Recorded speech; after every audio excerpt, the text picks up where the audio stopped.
Sahabat sekalian, pernahkah kamu merasa harus memegang kendali atas segalanya, mulai dari karir, keuangan, hubungan, reputasi, hingga cara orang lain memandang dirimu? Kamu kerap merasa bahwa jika bukan kamu yang memegang kemudi, hidupmu akan langsung melenceng dan segala hal akan berantakan. Akhirnya, kamu memaksa diri untuk terus mengatur, merencanakan, memprediksi, dan menjaga agar semua hal tetap berjalan sesuai garis yang kamu inginkan. Namun ironisnya, semakin keras kamu berusaha mengendalikan hidup, semakin hidup terasa sulit untuk dikendalikan. Semakin kamu kuat mencoba memastikan semua hasil, justru semakin menjauh. Semakin kamu takut kehilangan, rasa terancam itu malah kian membayangi. Semakin kamu takut kehilangan, rasa terancam itu malah kian membayangi. Mencoba menggenggam segalanya dengan paksa justru membuat hidup terasa seperti pasir. Kian digenggam erat, kian ia lolos dari sela-sela jarimu. Di tengah lelahnya perjuangan itu, kamu mulai bertanya dalam diam, kenapa hidup terasa sekeras ini? Kenapa semuanya terasa seperti perlawanan? Dan kenapa semakin aku berusaha, justru aku semakin lelah? Sahabat sekalian, tarik nafas dalam-dalam, lalu hembuskan perlahan. Rasakan kepenatan dan ketegangan yang selama ini menumpuk di dadamu. Ketahuilah, hidup ini terasa berat bukan karena ia tidak berpihak padamu. Itu terjadi karena kamu sudah terlalu lama memaksakan diri untuk menjadi penguasa atas hal-hal yang memang tidak pernah bisa sepenuhnya kamu kendalikan. Bagaimana jika rahasia kedamaian hidupmu sebenarnya bukan terletak pada seberapa keras kita menggenggamnya, melainkan pada kemampuan kita untuk memahami kapan harus melepaskan. Mari kita mulai perjalanan ini bersama. Sahabat sekalian, satu hal yang paling penting untuk disadari adalah bisa jadi yang membuat hidupmu terasa sulit dikendalikan bukanlah keadaannya, melainkan caramu yang terlalu keras dalam mencoba mengendalikannya. Mari kita buka bab pertama. Menyadari ilusi kontrol. Selama ini, kamu mengira bahwa mengendalikan hasil akhir adalah satu-satunya cara untuk merasa aman. Kamu berpikir, jika arah karirmu jelas, hubungan asmaramu akan stabil. Namun, coba jujur pada dirimu sendiri.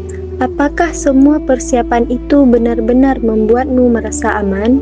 Atau kamu sebenarnya hanya merasa sedikit lebih tidak panik? Di balik keinginan untuk mengontrol, jika kita menyelam lebih dalam, di balik ego yang ingin selalu memegang kendali, sebenarnya ada sesuatu yang rapuh. Ada rasa takut kehilangan, takut gagal, dan takut dianggap tidak cukup di mata orang lain. Kebutuhan besar untuk mengontrol ini biasanya lahir dari luka lama, momen di masa lalu saat kamu merasa benar-benar tidak berdaya. Hubungan yang tiba-tiba berakhir tanpa kejelasan, kegagalan berat yang membuatmu dipandang sebelah mata oleh lingkungan sekitar. Sejak peristiwa pahit itu terjadi, tanpa sadar kamu bersumpah di dalam hati, yaitu aku tidak akan pernah membiarkan hal ini terjadi lagi. Sejak saat itu, kamu mulai membangun dinding pertahanan dan membentuk identitas baru sebagai sang pengendali. Celakanya, dunia modern sangat merayakan identitas seperti ini. Sejak kecil, kita dididik dan dicekoki dengan pemahaman hidup bahwa hidup harus selalu direncanakan dengan presisi yang sempurna. Padahal, hidup seringkali punya caranya sendiri untuk memberikan kejutan. Sahabat sekalian, terjebak dunia modern dan ilusi kepastian. Dunia modern cenderung memuja dan merayakan identitas sebagai sang pengendali, dan karir yang mapan adalah tolak ukur hidup yang sukses. Media sosial pun ikut memperarah keadaan dengan memamerkan kehidupan orang yang seolah-olah punya kontrol penuh atas segalanya. Bisnis yang stabil, hingga pasangan yang selalu romantis. Ditambah lagi, bisikan-bisikan narasi. Tanpa sadar, kamu menyerap doktrin itu bulat-bulat. Kamu mulai percaya bahwa ketika ada sesuatu yang berjalan di luar rencana, itu murni terjadi karena kamu kurang memegang kendali. Padahal, kontrol itu hanyalah sebuah ilusi kepastian. Ia hanya memberimu rasa semu, seolah kamu sedang memegang setir. Kenyataannya, perjalanan di depanmu tetap penuh dengan tikungan yang tak terlihat. Hidup ini selalu memiliki variabel acak yang mustahil kamu prediksi, dan orang lain pun tetap memiliki kehendak mereka sendiri. Ketika realitas akhirnya tidak berjalan sesuai ekspektasi, kamu tidak hanya merasa kecewa, cemas, marah, dan mulai menyalahkan dirimu sendiri. Inilah paradok pertamanya. Semakin keras kamu memaksa hasil, semakin hidupmu dipenuhi oleh energi ketakutan. Motivasimu dalam menjalani hidup mulai bergeser ke arah yang keliru. Kamu bekerja bukan lagi karena dorongan inspirasi, melainkan karena dikejar oleh kecemasan. Kamu mencintai bukan lagi atas dasar ketulusan, melainkan karena takut ditinggalkan. Kamu mengejar uang bukan lagi demi mewujudkan visi, melainkan karena panik akan kekurangan. Sahabat sekalian, sekarang mari berhenti sejenak. Tarik nafasmu dalam-dalam lalu hembuskan secara perlahan. Rasakan sinyal yang dikirimkan oleh tubuhmu. Tanya pada hatimu yang paling dalam, apa sebenarnya yang paling kamu takutkan jika kamu berhenti mengontrol segalanya? Apakah kamu takut terlihat gagal, atau takut tidak dihargai oleh orang lain, ataupun kamu takut kehilangan seseorang? Kejujuran di momen ini adalah kunci yang sangat penting, sebab selama kamu masih percaya bahwa dunia luar adalah sumber masalahnya, kamu akan terus-menerus lelah berjuang sendirian untuk memperbaiki dunia luar tersebut. Sahabat sekalian, selama ini kita sibuk berusaha memperbaiki dunia luar, padahal akar masalahnya yang sebenarnya adalah di dalam diri kita sendiri. Bukan keadaan yang membuatmu tegang, bukan orang lain yang membuatmu cemas, dan bukan pula situasi yang pelik yang membuat hidupmu terasa sulit dikendalikan.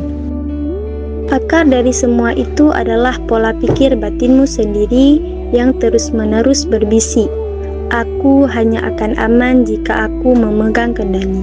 Padahal, selama keyakinan itu tidak kamu sadari, kamu akan terus berlari di dalam lingkaran setan yang sama.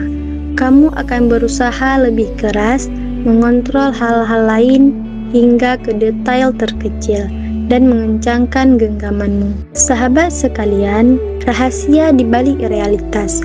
Kamu adalah magnet, bukan operator mesin. Sekarang, mari kita masuk ke sebuah sudut pandang yang mungkin belum pernah benar-benar kamu renungkan, tentang bagaimana jika hidup ini sebenarnya tidak bekerja berdasarkan seberapa keras kamu mengontrolnya. Bagaimana jika hidup justru merespon apa yang kamu pancarkan dari dalam diri? Kamu tidak bisa mengendalikan realitas layaknya seorang operator yang mengendalikan mesin. Cara kerjamu lebih mirip seperti magnet yang memengaruhi medan energi di sekitarnya. Inilah prinsip dasar dari apa yang sering disebut sebagai kuantum manipulasi. Sahabat sekalian, untuk lebih mudah memahaminya, coba bayangkan, kamu sedang menggenggam segenggam pasir di tepi pantai. Saat kamu menggepalnya semakin kuat, pasir tersebut justru akan mengalir keluar dan lolos lebih cepat di sela-sela jarimu. Saat kamu membuka telapak tanganmu lebar-lebar, pasir itu justru akan tetap diam, tenang, dan bertahan di sana. Menggenggam adalah bentuk kontrol, sedangkan membuka telapak tangan adalah bentuk kepercayaan. Ketika kamu memaksakan kontrol karena takut gagal, kamu sebenarnya sedang memancarkan pesan halus ke semesta, yaitu aku kekurangan, aku bisa kehilangan, dan aku tidak aman. Pernahkah kamu memperhatikan apa yang sedang terjadi saat kamu merasa takut gagal dalam sebuah proyek? Pikiranmu mendadak menjadi sempit, tubuhmu menegang dan terjebak dalam overthinking, mulai sulit tidur, dan energi kreatifmu menurun drastis.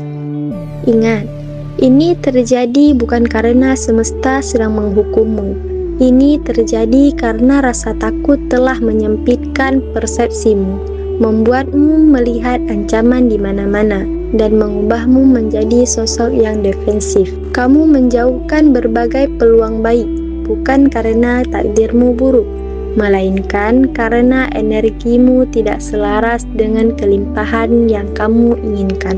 Apa yang kamu fokuskan akan menguat. Jika pikiranmu terus memindai kegagalan, kamu akan lebih mudah menemukan bukti kegagalan di sekitarmu. Jika kamu terus waspada akan ditinggalkan, kamu akan membaca setiap perubahan kecil dari orang lain sebagai sebuah ancaman. Tanpa sadar, ketakutanmu justru menciptakan realitas buruk yang sebenarnya ingin kamu hindari. Sahabat sekalian, berhentilah sejenak, tarik nafas dalam-dalam, rasakan dan tanyakan, apakah tindakanku selama ini lahir dari keyakinan atau dari ketakutan? Disinilah pergeseran besar itu terjadi. Kamu tidak perlu lagi melawan realitas. Kamu hanya perlu menyelaraskannya. Kamu tidak perlu memaksa hasil.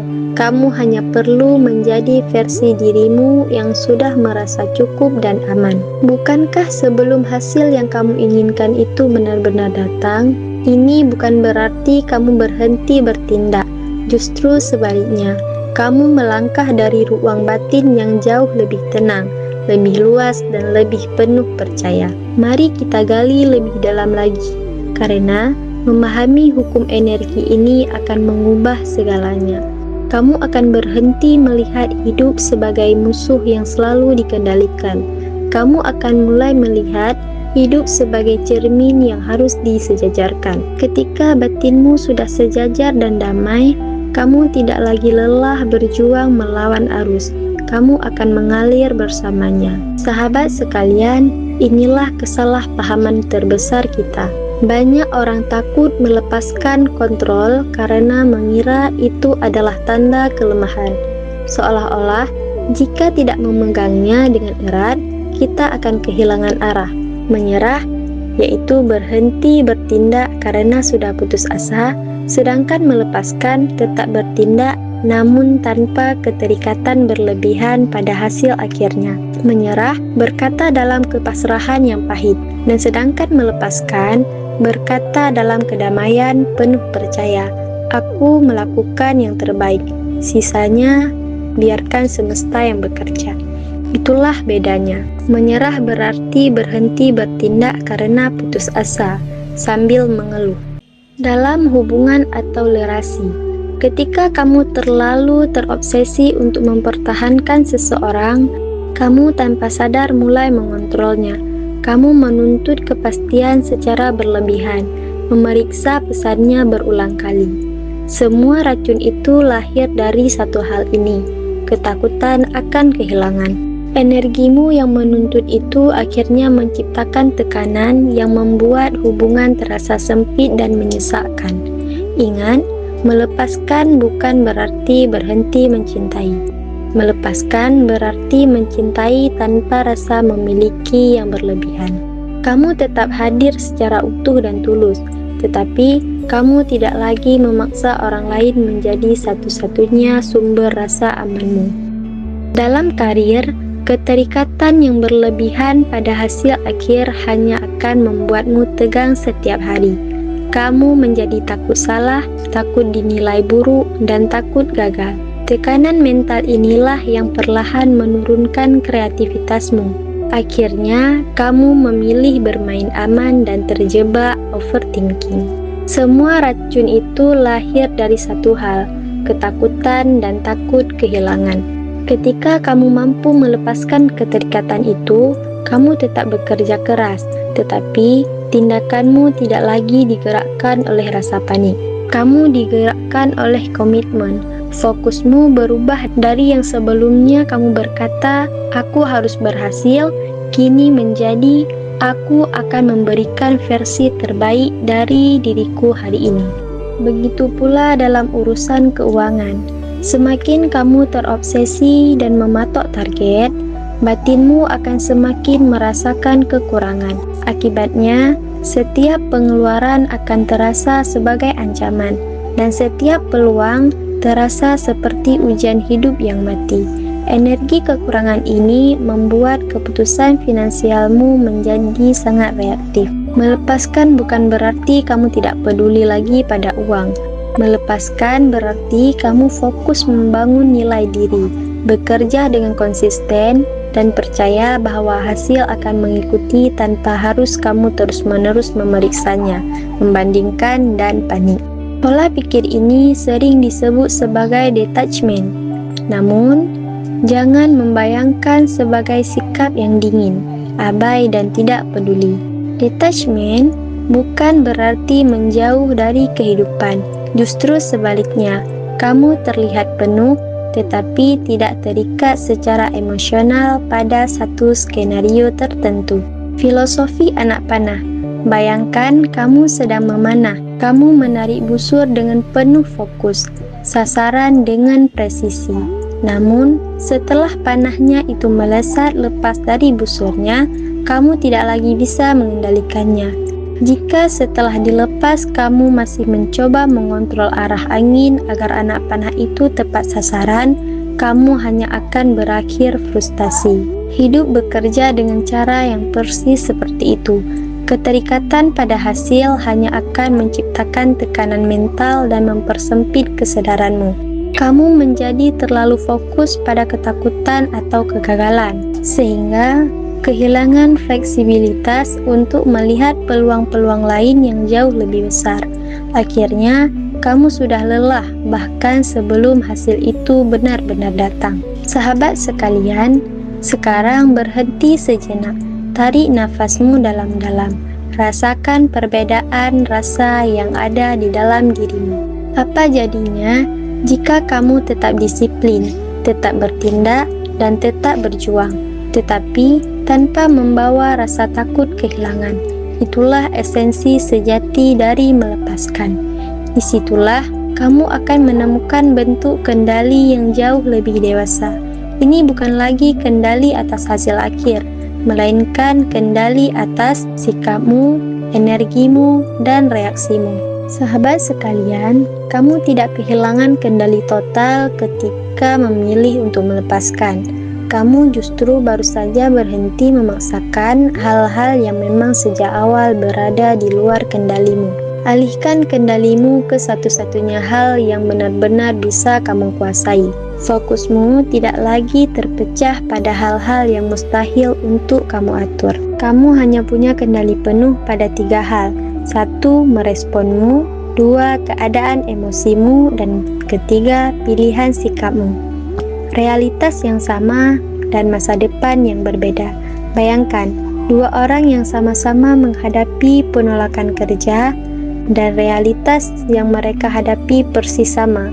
Si panik berpikir, hidup ini tidak adil, dan si bijak berpikir, aku kecewa, tapi ini di luar kendaliku. Si panik terjebak menyalahkan diri sendiri, sedangkan si bijak mengalihkan fokus, aku akan meningkatkan kualitas persiapanku berikutnya. Hasilnya, si panik energinya habis untuk meratapi keadaan, sedangkan si bijak energinya utuh untuk bertumbuh lebih baik. Mari kita bawa konsep ini ke dalam praktik kehidupan sehari-hari melalui 3 latihan berikut. 1. Ambil jeda dan sadar sebelum bereaksi. Ketika sesuatu tidak berjalan sesuai rencana, berhentilah sejenak. Jangan langsung membalas pesan dengan emosi. Jangan terburu-buru mengambil keputusan. Dan jangan langsung menarik kesimpulan buruk. Tarik nafas dalam-dalam, rasakan emosimu. dan tanpa perlu menolaknya. Jeda kecil inilah yang akan memutuskan pola reaktif lama kamu, dan di titik itulah kendali sejati atas dirimu lahir. Yang kedua, lepaskan ekspektasi yang terlalu spesifik. Memiliki tujuan dan arah hidup itu harus, namun berhentilah menuntut bahwa hasil harus datang dengan cara tertentu, dari orang-orang tertentu, atau pada waktu yang kaku.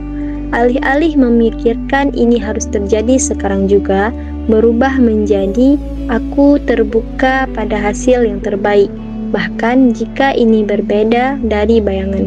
Kalimat ini sederhana, tetapi secara batin ia mengubah posisi energimu dari yang tadinya memaksa menjadi percaya. Energi kekurangan berkata, aku harus berhasil supaya aku merasa berharga. Sedangkan energi kelimpahan berkata, aku akan memberikan yang terbaik. Sahabat sekalian, berhenti mengontrol persepsi orang lain tentangmu. Berhenti memastikan semua orang harus menyukaimu. Berhenti memaksa hidupmu harus sama dengan orang lain. Ketika kamu melepaskan beban-beban itu, jiwamu akan terasa jauh lebih ringan. Saat pikiranmu ringan, kamu akan melihat segala hal dengan lebih jernih. Hasilnya, keputusan yang kamu ambil akan lebih matang.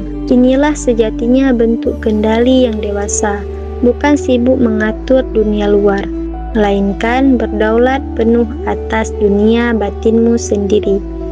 Anehnya, justru di saat kamu berhenti menggenggam terlalu erat, coba bayangkan sebuah kehidupan yang dijalani tanpa obsesi berlebihan untuk mengatur setiap detail kecilnya. Ini bukan berarti kamu hidup tanpa arah, bukan pula hidup tanpa ambisi. Sahabat sekalian, melepaskan kontrol berarti membebaskan dirimu dari ketegangan terus-menerus yang selama ini menyesakkan dada. Setiap kali ada sesuatu yang berjalan yang tidak sesuai dengan rencanamu, kamu tidak lagi stres. Hidup justru terasa jauh lebih ringan dan segalanya berjalan dengan lebih sinkron. Kamu tetap memiliki tujuan besar. Kamu bergerak maju, tetapi tidak buru-buru. Kamu bertindak nyata, tapi tidak panik. Kamu merencanakan masa depan, namun tetap menyisakan ruang untuk bersikap fleksibel. Sahabat sekalian, menariknya, orang-orang yang terlihat paling tenang di dunia ini seringkali justru mencapai hasil yang jauh lebih cepat. Mengapa hal itu bisa terjadi? Karena ketenangan membuka ruang pikiran. Saat tubuh dan batinmu tidak tegang, pikiranmu akan menjadi jauh lebih kreatif dan kepekaan membaca peluang. Saat batinmu tidak dilingkupi rasa panik, kamu menjadi jauh lebih peka dalam melihat dan membaca peluang baik di sekitarmu. Dan yang selanjutnya, memudahkan untuk beradaptasi. Saat kamu tidak sibuk mempertahankan ego, kamu akan jauh lebih mudah untuk belajar, bertumbuh dan beradaptasi dengan perubahan. Orang yang tenang bukan berarti mereka tidak peduli atau bersikap acuh tak acuh. Mereka hanya memilih untuk tidak mengikat kebahagiaan mereka pada hasil akhir. Mereka memahami satu kebenaran sederhana. Realitas adalah cermin, bukan musuh. Jika kamu mendekati hidup dengan cara percaya dan ketulusan, ia akan memantulkan berbagai kemungkinan dan jalan keluar yang tak terduga. Sahabat sekalian, berhentilah sejenak, tarik nafasmu perlahan dan rasakan baik-baik kalimat ini. Selama ini, apakah kamu memperlakukan hidup sebagai sesuatu yang harus ditaklukkan atau sesuatu yang bisa kamu ajak bekerja sama? Ketika kamu memandang hidup sebagai musuh yang harus dilawan, kamu akan selalu berada dalam mode siaga perang. Kamu menjadi sosok yang defensif, selalu penuh curiga, dan akhirnya merasa lelah secara mental bahkan sebelum pertempuran dimulai. Di titik kesadaran inilah identitas dirimu akan bergeser sepenuhnya. Kamu tidak lagi meratap. kamu harus mengendalikan segalanya, melainkan tersenyum dan berkata, "Aku adalah pengarah energiku sendiri." Sahabat sekalian, jika pembahasan ini membawa manfaat atau memicu sebuah kesadaran baru di dalam dirimu, mari kita mengobrol di kolom komentar. Tuliskan satu pelajaran yang paling membekas bagi dirimu. Saya selalu merasa senang dan bersyukur bisa membaca berbagai sudut pandang serta pengalaman hidup teman-teman dari berbagai daerah. Jika kamu merasa video ini bisa membantu seseorang yang saat ini sedang kehilangan arah atau sedang dirundung kebingungan dalam menentukan jalan hidupnya, jangan ragu untuk membagikan video ini kepada mereka. Sebab terkadang sebuah kalimat tepat yang hadir pada waktu yang tepat mampu mengubah seluruh arah kehidupan seseorang. Jangan lupa like dan subscribe.